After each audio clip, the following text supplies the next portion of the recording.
శ్రీ మదాంధ్ర మహాభారతం తరాలు మారినా వన్నే తగ్గని అందరి మన్ననలు పొందుతూ అందుకుంటూ ఉండే తెలుగు కావ్యం. ఈ పవిత్రమైన మూల గ్రంథం తెలుగులో నన్నయ్య భటారకుడు తిక్కన మరియు ఎర్రాప్రగడ అనువాదంతో పూర్తి చేయబడినది ఈ మహోన్నత గ్రంథం. సరళ తెలుగు భాషలో గాడి న్యూస్ ఛానల్లో ప్రతిరోజు పూర్తి అయ్యేంత వరకు అందించటానికి నిశ్చయించాము. ఈ మహాకార్యాన్ని సబ్స్క్రైబ్, షేర్ అండ్ లైక్ చేసి ఆదరించవలసిందిగా, ఆశీర్వదించవలసిందిగా ప్రార్థన. ఇట్లు మీ వడ్డేపల్లి రామకృష్ణ.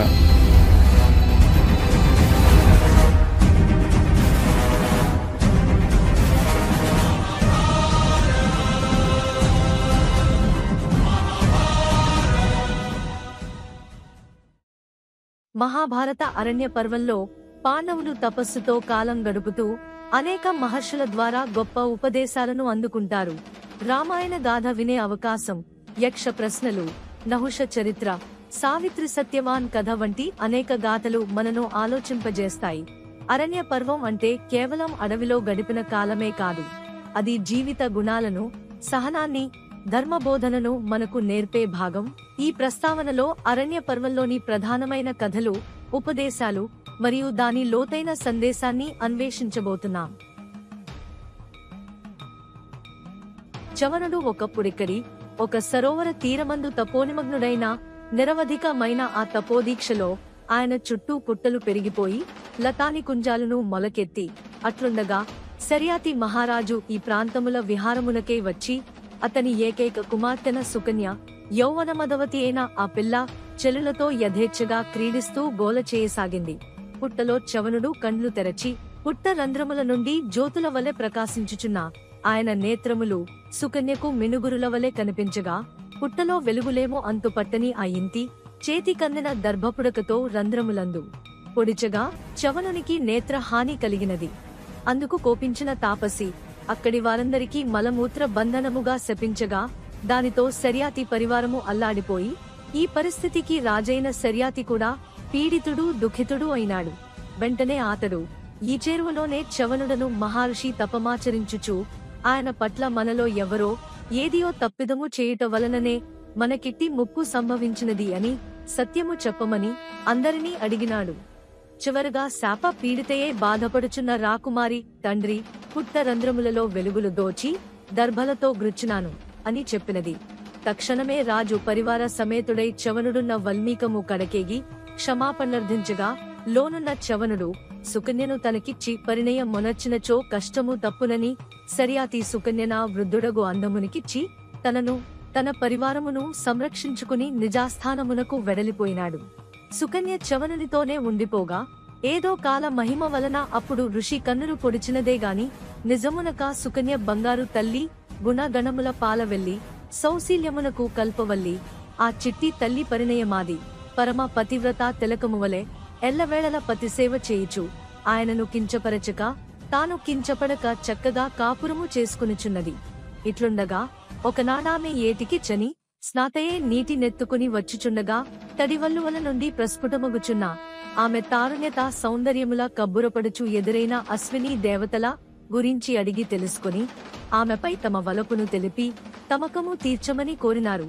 వారామెకు దేవలోక విహారము, నిత్య యౌవనమును ఆశ చూపినారు. కాని ఆమె లోబడక పాతివ్రత్యమును మించిన దేదీయు వలదన్నది. అంత ఆమె పట్ల కొంతలో కొంత ప్రసన్నులైన ఆ దైవభిషక్కులు, సుగామిని, మేము నీ భర్తకు యౌవనమును, ఆరోగ్యమును, మా వలె సుందర రూపమును అనుగ్రహింతుము.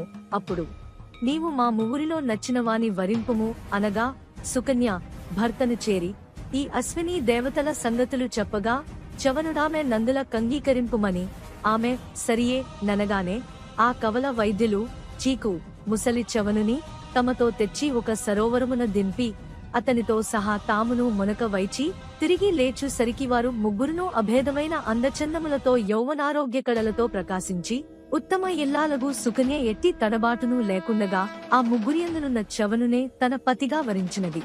చూపు రూపులు కలిగిన చవనుడు అశ్విని దేవతలను చూచి ఆనందించి వారికి సోమపానార్హత కల్పింతునని మాట ఇచ్చి అల్లుడు గారికి యౌవనము వచ్చినదని తెలిసిన శర్యాతి దంపతులు పిల్ల సుఖపడును గదా యని సంతసించినారు.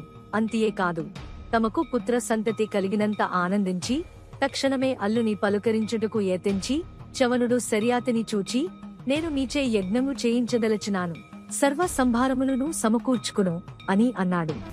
రాజ తలచిన డబ్బుకేమి కొదువ, సమస్తము సన్నద్ధమైనవి.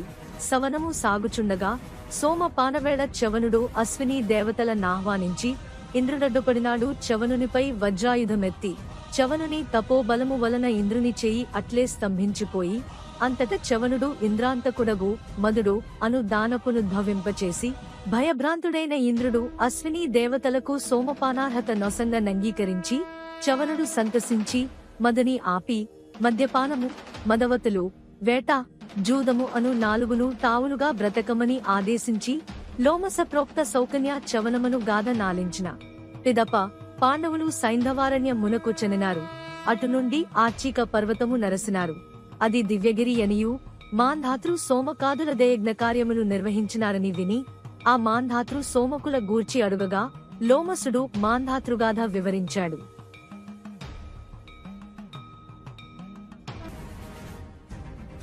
పూర్వము ఇక్ష్వాకు వంశమందు యువనాశ్వుడను రాజుండెడివాడు. సంతానము దక్కదక్కిన సర్వసౌభాగ్యేతుడైన ఆ రాజు కొరత తీర్చుకొనుటకై చవనాశ్రమ ప్రాంతములందే యజ్ఞదీక్షితుడైనాడని ప్రతీతి. విధివశాన ఒక రాత్రి వేళ దాహముచే పీడితుడైన యువనాశ్వుడు వంశోద్ధరణకై నిక్షిప్త మొనర్చబడిన మంత్ర జలమును త్రాగగా ఈ విషయము తెలిసి ఎల్లరనూ అచ్చరువొందినారు. ఏమి లాభము? చవన తపోబల పూరితమైన మంత్ర జలమది. దాని పని అది చేసియే తీరినది. కాగా ఋష్యనుగ్రహము వలన ఎట్టి ప్రసవ వేదనయు లేకుండా నాటికి 100 సంవత్సరముల తదుపరి యువనాశ్వుని యొక్క ఎడమ వైపు డొక్కలో నుండి సూర్య సమతేజో విరాజితుడగు శిశువు ఉద్భవించగా ఆ శిశువును చూచుటకే ఇంద్రాదులు కూడా వచ్చినవారు.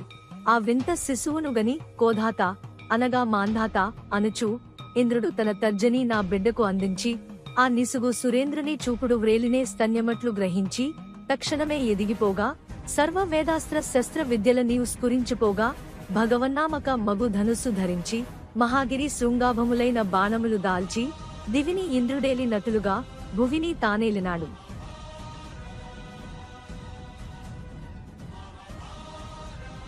సోమకుడను రాజు ఆయనకు 100 మంది రాణులు. వయస్సు మళ్లిపోవు సరికి వారికి ఒక్కడనిన ఒక్కడే కుమారుడు పుట్టినాడు. 100 మంది తల్లులకు ఒక్కగా నొక్క బిడ్డ ఎగుటచే ఎంతో ప్రేమగా పెంచసాగినారు. ఆ బాలుడి పేరు జంతుడు. ఒకనాడా జంతుని చీమ కుట్టగా వాడు మౌలు ఘోళ్ళున నేడ్వసాగి రాజుకు చాలా బాధ కలిగి తక్షణమే మంత్రి పురోహితుల సమావేశపరచి ఒక్కడే కొడుకు కావటము వలన చాలా ఇబ్బందిగా ఉన్నది. ఎట్లైననో ఒక 100 మంది పుత్రులు కలుగునట్లు మంత్రమో తంత్రమో మందో మాకో యజ్ఞమో యాగమో ఏదో ఒకటి ఆలోచింపుడని ఒత్తిడి తేగా ఒక పురోహితుడు లేచి నిలచి, రాజా, నీకు కలిగిన ఒక్క కుమారుని బలిపెట్టి యజ్ఞము చేయగలవేని? నీకు 100 మంది పుత్రులనా యాసముగా కలిగెదరని చెప్పి రాజా బ్రాహ్మణ వచనము పాటించి సర్వులను అచ్చరువందగా విప్రవాక్యము ప్రకారమా హోమ ఫలముగా 100 మంది రాణులను 100 మంది కొడుకులను ప్రసవించినారు. మృతబాలుడు కూడా వారియందు పూర్వమాతృ గర్భములనే జన్మించి కొన్నాళ్లకు పురోహితుడు మరణించినాడు. ఇంకొన్నాళ్లకు సోమకుడు మృతి చెంది సోమకుడు దివ్య విమానారూఢుడై ఉత్తమ గతులకేగుచూ నడుమనున్న నరకములో యాతనలు పడుచున్న పురోహితుని చూచి ఆశ్చర్యపడి తన బ్రాహ్మణునకా శిక్షేయాలని విచారింపగా రాచపుత్రుని బలిపెట్టించి యాగము చేయించి నందులకే ఈ శిక్షేని జవాబు వచ్చినది. అంత సోమకుడు పురోహితుడు అతడైనను యజమానిని నేను శిక్షకు ఉభయులమును అర్హులమే కాదన్నచో ఆ నరకము నేనను భవింతును, పురోహితుని ఉత్తమ గతులకు పంపవలెను అని కుదరదనినాడు సమవర్తి.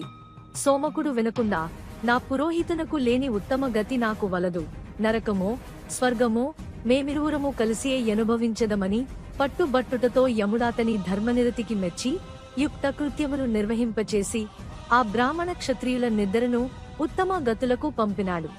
ఇది సోమకుని వృత్తాంతము. లోమసుడు ఈ కథ చెప్పిన తదుపరిని పాండవులు ప్రస్రవణ తీర్థమును సింధు తీర్థాదులను దర్శించి ఉజ్ఞానక సరోవరమున కేగి అచట నుండి యమునా తటిని చేరి యమునకు 2 వైపులా ఉన్న జల ఉపజలయను 2 నదులను చూపుచూ ఉసీనర తనయుడైన శిబి చక్రవర్తి యజ్ఞము చేసిన తావుగా పేర్కొనినాడు లోమసుడు. ఆపై శిబి చక్రవర్తి యొక్క గాథను పాండవులకు వివరించాడు.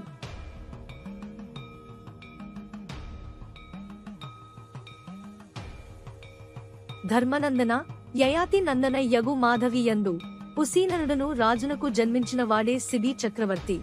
ఈయన శక్తిని పరీక్షించవలెనని ఇంద్రాగ్నులొకనాడు సేనక పోత రూపములు ధరించి వచ్చి దేగ రూపముననున్న ఇంద్రునిచే తరుమబడుచు అగ్ని పావురము రూపమునంది రివ్వున వచ్చి శిబి ఒడిలో వాలి దేగ నుండి రక్షింపుమనగా దేగ వచ్చి తన ఆహారమును తప్పించుట అన్యాయమనినది.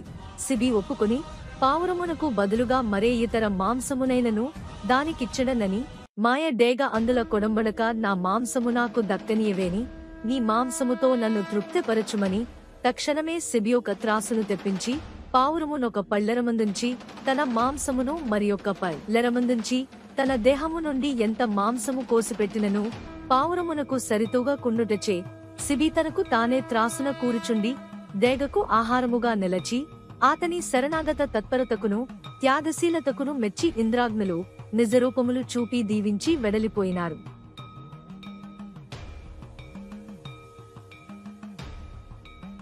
పాండవులు ఉద్దాలకపుత్రుడగు శ్వేతకేతు ఆశ్రమమును చేరిగా అచ్చట లోమసుడు వారికి అత్యద్భుతమైన అష్టావక్రుల వారి చరిత్రమును చెప్పినాడు. తల్లి గర్భమునందుండగానే తండ్రి శాపమునకు గురియే 8 వంకరలతో ప్రభవించిన కారణముగా ఆయనకు అష్టావక్రుడని నామకరణము జరిగి భార్య గర్భస్థ శిశువును శపించి జనకుని ఆస్థానమున గల వందేను వానితో పాండిత్య ప్రకర్షకు తలపడిన అష్టావక్రుని తండ్రి ఏకపాదుడు తిరిగి రాలేదు. తండ్రి దేశాంతరగతుడైన పిదప ఆవిర్భవించుటచే అష్టావక్రుడు తాతగారైన ఉద్దాలకుడు తండ్రి అని మేనమామ యగు శ్వేతకేతువే సోదరుడని భావించి అష్టావక్రుడొకనాడు ఉద్దాలకుని తొడపై కూర్చుండి యుండుటను చూచిన శ్వేతకేతువు కోపించి వానిని నేలకు దిగలాగి, నా తండ్రి తొడపైనేనుండవలనే గాని నీవెవడవు, పోయి నీ తండ్రి తొడపై కూర్చొనమని పరుషములాడినాడి.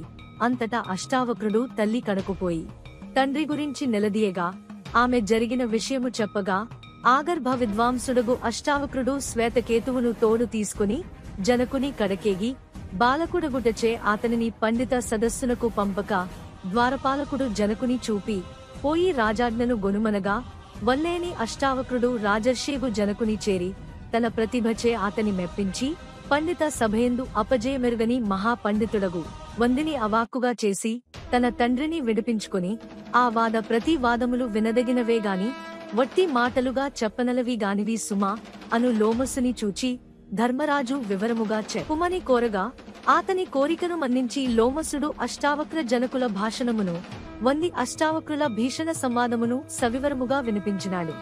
తదుపరి లోమసుడు సమయ సందర్భ స్థలోచితముగా వారికి రైభ్య భారద్వాజుల గాథను యవక్రీతుని కథను వివరించి ఆ మీదట పాండవులు గంధమాదన పర్వత దిశగా యాత్రను కొనసాగించి ఆ మార్గ గమనము క్లిష్టమగుట వలను మార్గ మధ్యమున గొప్పగాలివాన ఏర్పడుట వలనను భీముడు తనకు హిడింబ యందు కలిగిన ఘటోత్కచుని స్మరింపగా ఆతడు తన సేవక బృందములతో వచ్చి పాండవులను సురక్షిత ప్రాంతమునకు చేర్చినాడు. అచ్చటి నుండి వారు భాగీరథిని చేరి గంగాస్నాన పునీతులై కొంతకాలము అక్కడనే ఆగినారు.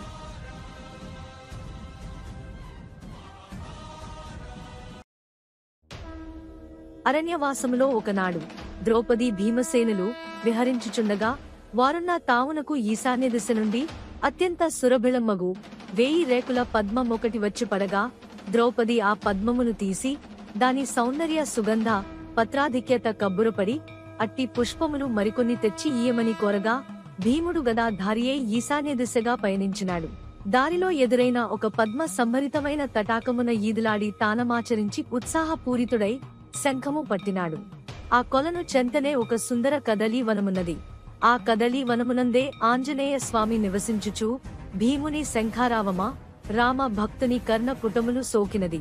అది తన తమ్ముని శంఖధ్వానమే ఎని గుర్తించిన మారుతి భీమునితో కొంచెము సేపు కాలక్షేపం మొనరింపనెంచి కుంతీ మధ్యముని మార్గమున కడ్డముగా తన తోకను మోపి తానొక సాధారణ వృద్ధవానరము రూపుదాల్చి కూర్చుండినాడు.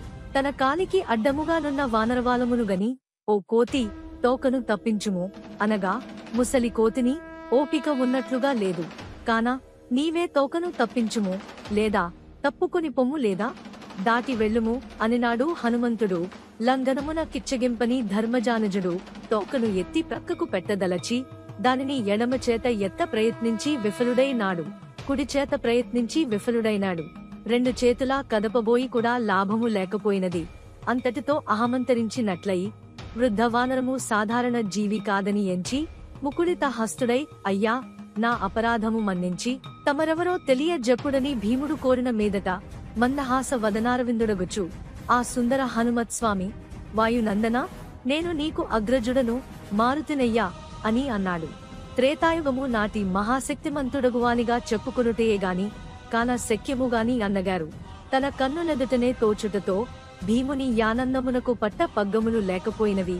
అంతటితో వాంఛదీరక అగ్రజా ఆ కాలమున సముద్ర లంఘనము చేసినట్టి మీ మహాకాయమును చూడ కోరికగానున్న దని పలుకగా యుగ ధర్మముల రీత్యా అట్టి ప్రదర్శనమిప్పుడు తగదని చెప్పి తత్కాలోచితమైన మహాకాయమును చూపి దానికి తట్టకునుటయే కష్టమైపోయినది భీమునకు.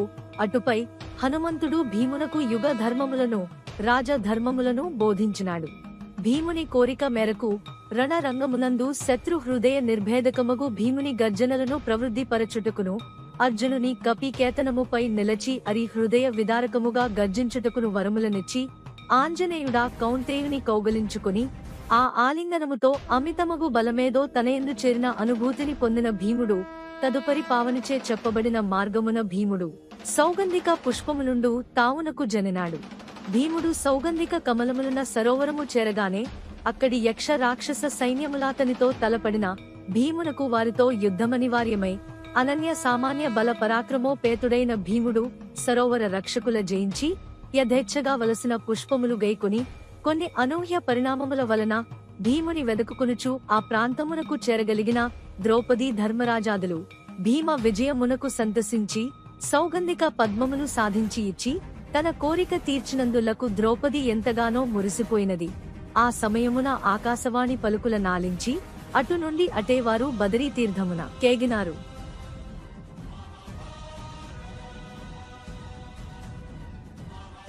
ధర్మరాజును అనుసరించి వచ్చుచున్న బ్రాహ్మణులలో ఒకడు మాత్రము బ్రాహ్మణుడు కాడు, జటాసురుడను రాక్షసుడు. ఆ వేషముతో వారిలో కలసి మసలుచుచు భీముడు విడిది కడలేని వేళ చూచి ఆ జటాసురుడు పాండవుల శస్త్రాస్త్రములను ద్రౌపదిని ఎత్తుకుని పారిపోవసాగినాడు. కాని అప్పుడే అచ్చటకు వచ్చిన భీముడు జటాసురుని వధించి తమ స్త్రీని శస్త్రాస్త్రములను రక్షించుకున్నాడు.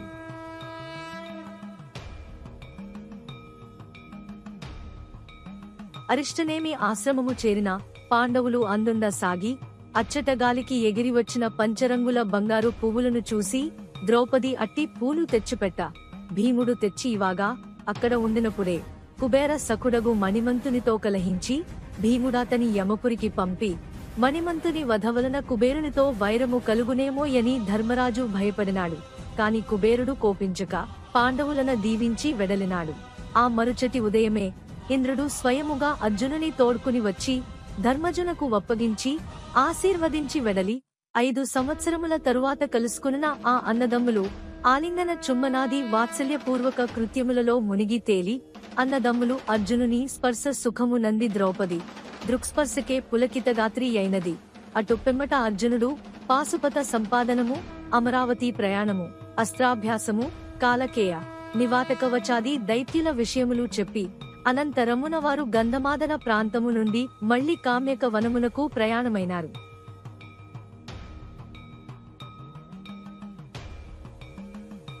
ఒకనాడు భీముడు వేట నిమిత్తమై ఉదయమే అడవిలోనికి వెళ్లగా ధర్మరాజునకు దుశ్శకునములు తోచి ధౌమ్య సహితుడై భీముని అన్వేషించుచు బయలుదేరగా ఒకానొక చోట మహాబలిష్ఠుడగు భీముడు ఒక పెద్ద కొండ చిలువచే చుట్టబడి యుండుటను గమనించి భీముని నిగ్రహించిన పాము సాధారణమైనది కాదని గుర్తించి ముకుళిత హస్తుడై తన తమ్ముని వదిలిపెట్టమని ప్రార్థించగా అప్పుడా సర్పము, యుధిష్ఠిరా, నేను కూడా మీ వంశమునకు చెందినవాడనే.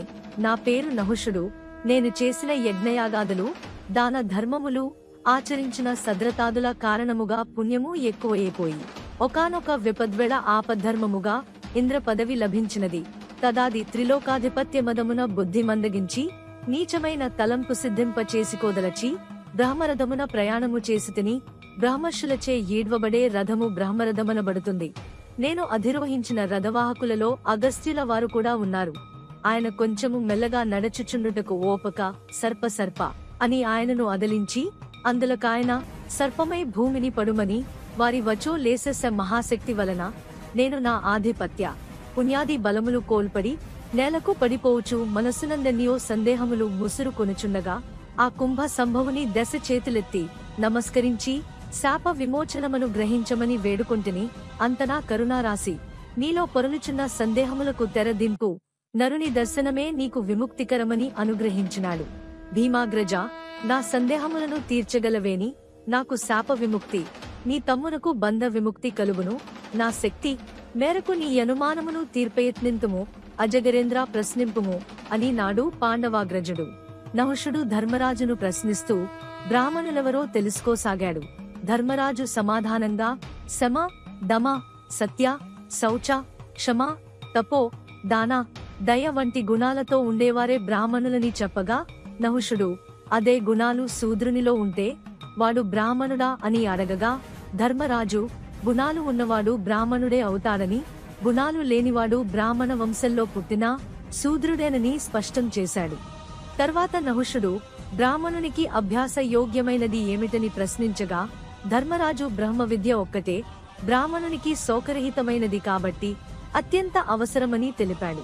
నహుషుడు కర్మత్యాగం వల్ల వర్ణవ్యవస్థ భంగమవుతుందా అని ప్రశ్నించగా, ధర్మరాజు కేవలం కర్మత్యాగం వల్లనే కాక అతి కర్మం మరియు వర్ణసంకరం వలన కూడా వ్యవస్థ విచ్ఛిన్నం కావచ్చని వివరణ ఇచ్చాడు. అయినప్పటికీ గుణశీలాలను బట్టి కులనిర్ణయం జరిగిందని, ఉపనయన సంస్కారాన్ని పొందిన తరువాతనే బ్రాహ్మణత్వం లభిస్తుందని వివరించాగా, ఈ సమాధానాలతో నహుషుడి సందేహాలు తీరి అతను ధర్మరాజుని ప్రశంసించాడు. అనంతరం తన శాప విముక్తి సమయం ఆసన్నమని గ్రహించి మరిన్ని ధర్మ విషయాలను తెలుసుకునేందుకు ధర్మరాజును ప్రేరేపించి, ధర్మరాజు మరింత వినయంతో వివిధ ధర్మ సూత్రాలను తెలుసుకుని ఆ తరువాత నహుషుడు తన సర్పదేహాన్ని విడిచి దివ్య దేహాన్ని పొంది ఊర్ధ్వలోకాలకు ఎగసిపోయాడు.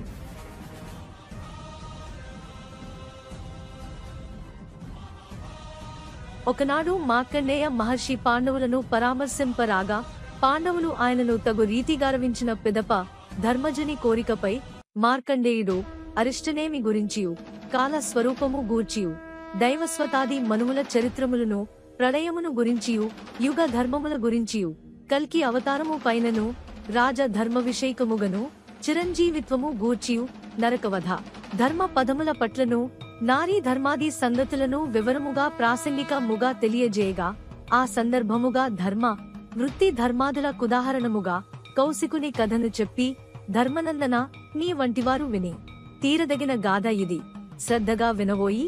చాలా కాలమునకు పూర్వము కౌశికుడను బ్రాహ్మణుడొకడు ఒక చెట్టు క్రింద కూర్చుని వేదాధ్యయనము చేయుచుండగా, ఆ వృక్షాగ్రమందున్న ఒక కొంగ అతనిపై రెట్ట వేసినది. ఆయనకు కోపము వచ్చి ఎర్రబడిన కన్నులతో తలనెత్తి ఆ బకము వంక చూసి, అంతే ఆయన చూచినదే తడవుగా ఆ కొంగ మరణించి నేలకు రాలినది.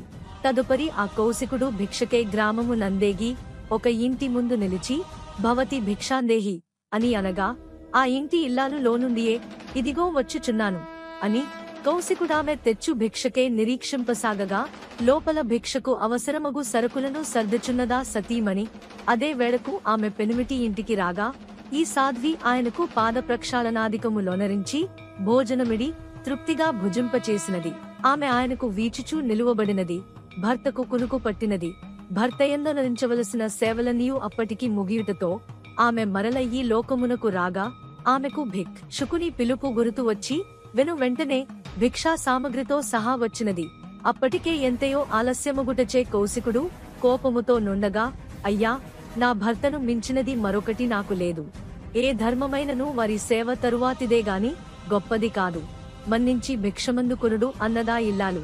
అయినను ఆ బాపనికి కోపమాగక, అట్లని ఇంత జాప్యము చేయుదువా? నన్ను గురించి నీవెరుగవు.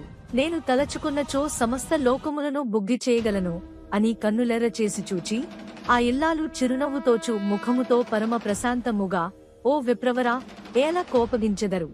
నీ చూపులకే రాలిపడిపోవుటకు నేను కొంగను కాను అని కంగు తిన్నాడు కౌశికుడు.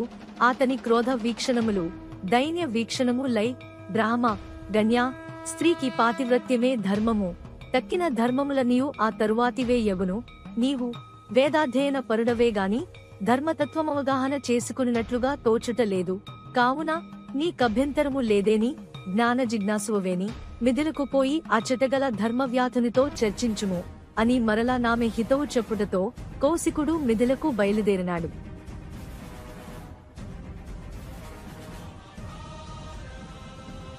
తన చూపులకు కొంగ నశించుట ఆ ఇల్లాలికెట్లు తెలిసినదో కౌశికునకర్ధము కాలేదు.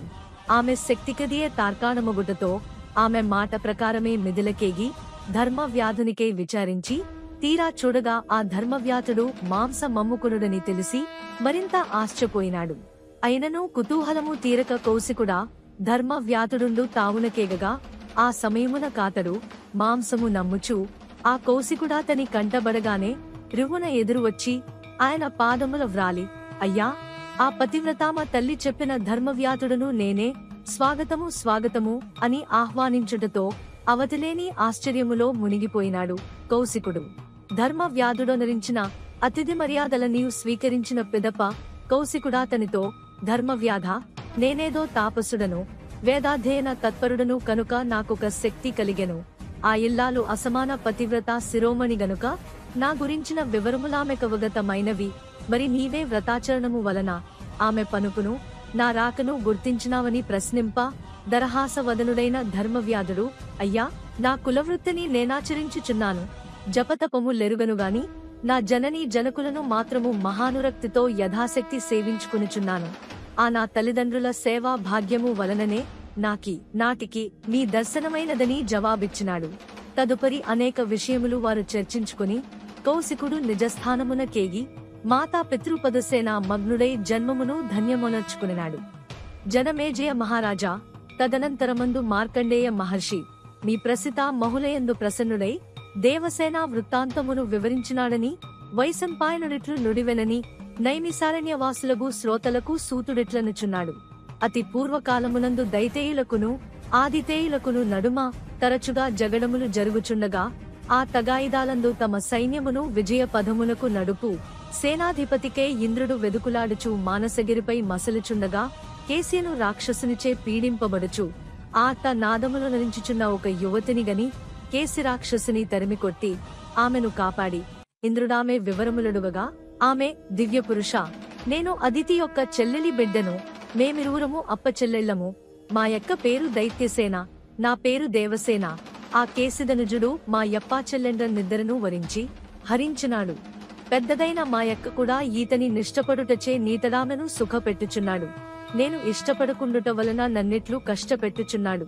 సమయమునకు నీవు వచ్చి రక్షించినావు అని చెప్పి అదితేయుడగు ఇంద్రుడు ఆ దేవసేన తనకు చెల్లెలగుట తెలిసి మిక్కిలి సంతసించి ఆమెను తోడ్కుని బ్రహ్మకడకు పోయి ధాత చెప్పిన చొప్పున ఆ ఒప్పుల కుప్పకు తన వద్దనే ఆశ్రయం ఇచ్చినాడు.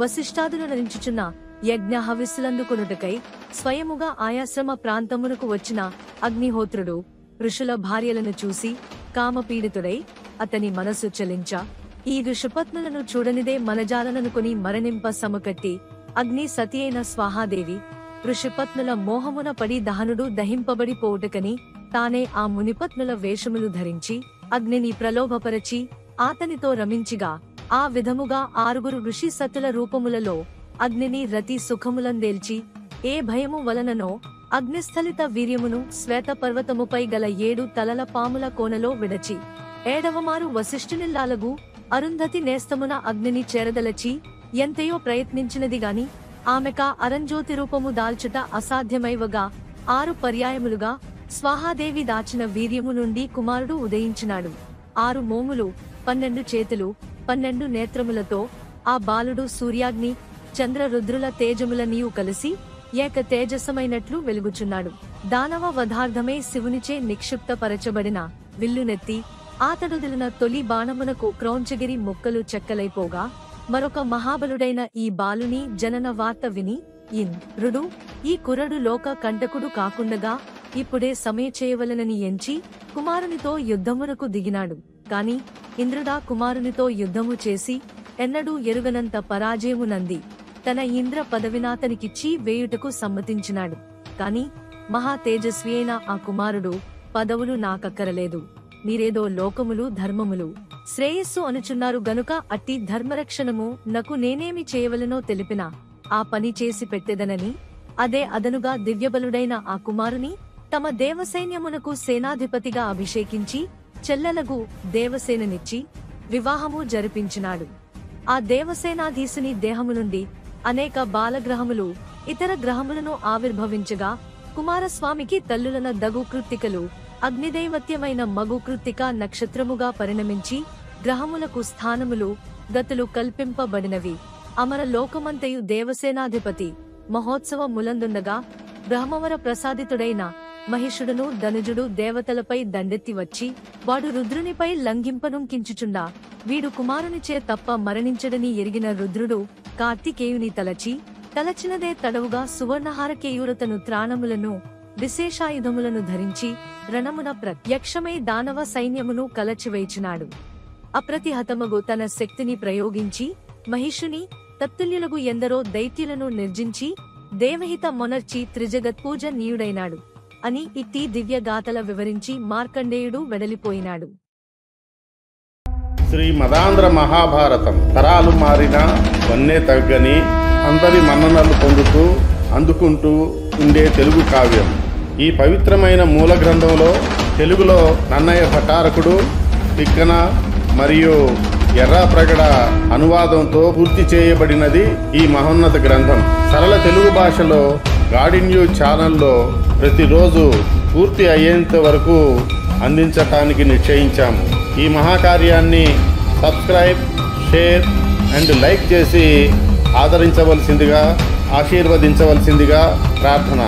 ఇట్లు మీ వడ్డేపల్లి రామకృష్ణ.